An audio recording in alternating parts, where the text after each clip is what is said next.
Hello students, how are you? Welcome to SBS English classes.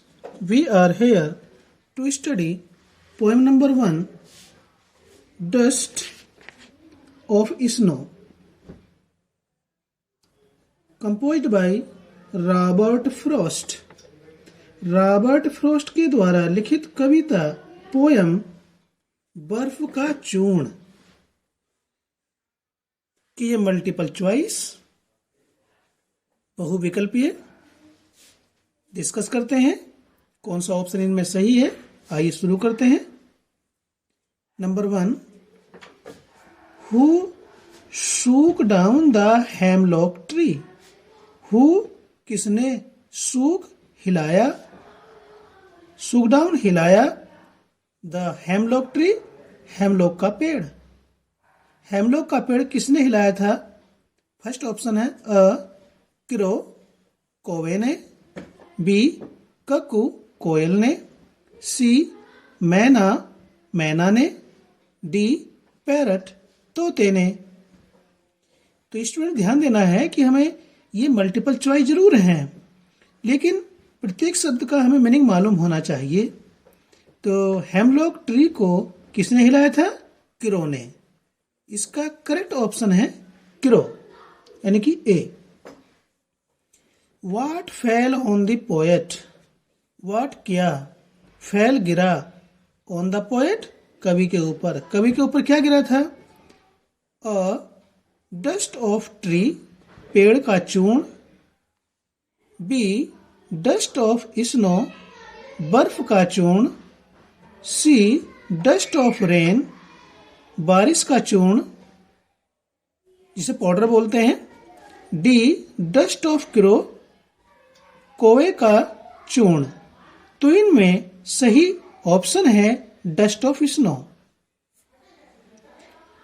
Number 3, in what mood was the poet earlier.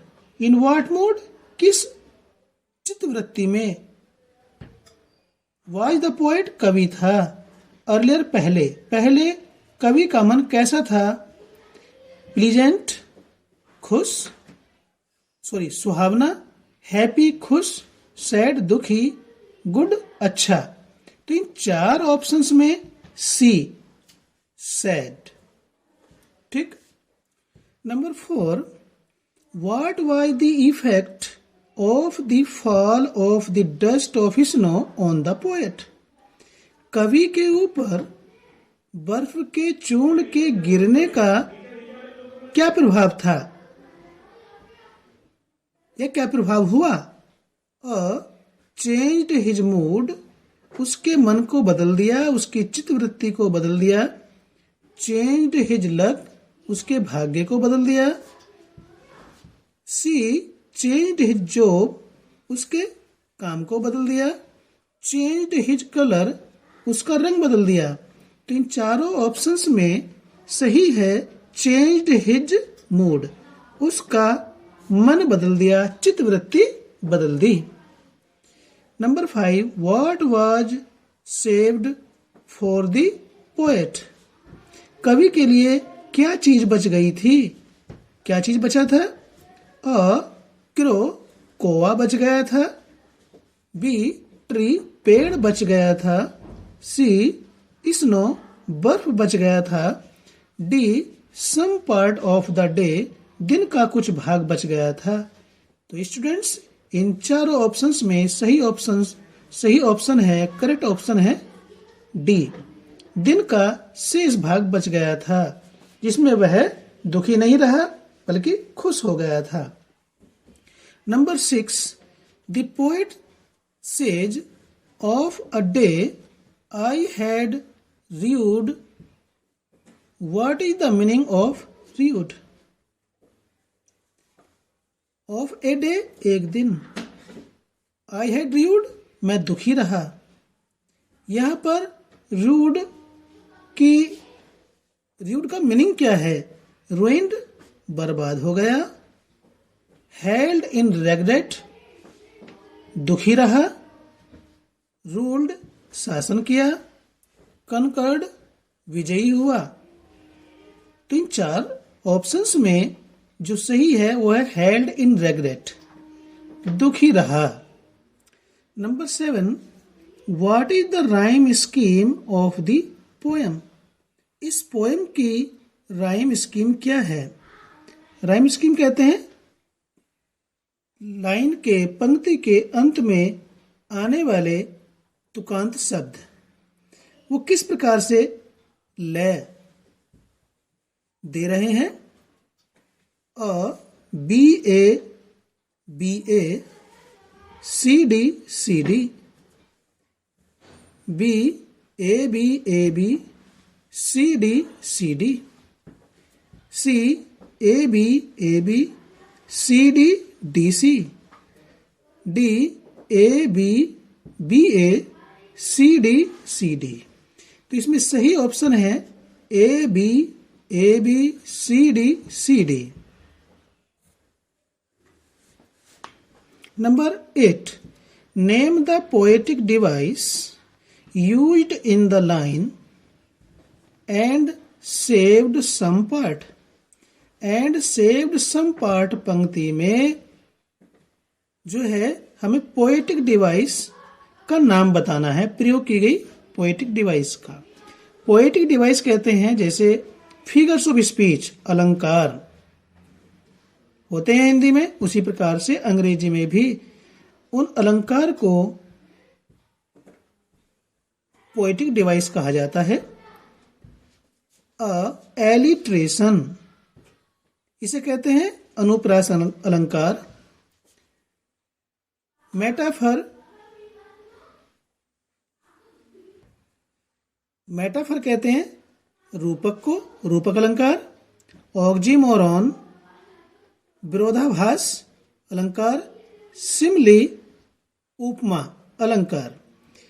तो ध्यान दें इस पंक्ति को, एंड सेव्ड सम पार्ट, यहां पर एक एंड वर्ड आया हुआ है, सेव्ड सम पार्ट। तो इसमें दो शब्द आए हुए हैं जो एस से शुरू हो रहे हैं। यहां पर एस वर्ड का रिपीटिशन हो रहा है, तो इसमें क्या है, अनुप्रास। जहां एक शब्द की एक से अधिक बार पुनरावृत्ति होती है वहां अनुप्रास अलंकार होता है, तो इसलिए इसमें डी आएगा, alliteration. Number 9, what does dust of snow represent? Dust of snow किस चीज का प्रतिनिधित्व करता है, क्या दर्शाता है dust of snow? Healing power of nature, प्रकृति की ठीक करने की शक्ति, उपचार शक्ति। पार्टिकल्स ऑफ स्नो, बर्फ के कण। कूल वेदर, ठंडा मौसम। नन ऑफ द एबव, इन तीनों में से कोई सा नहीं।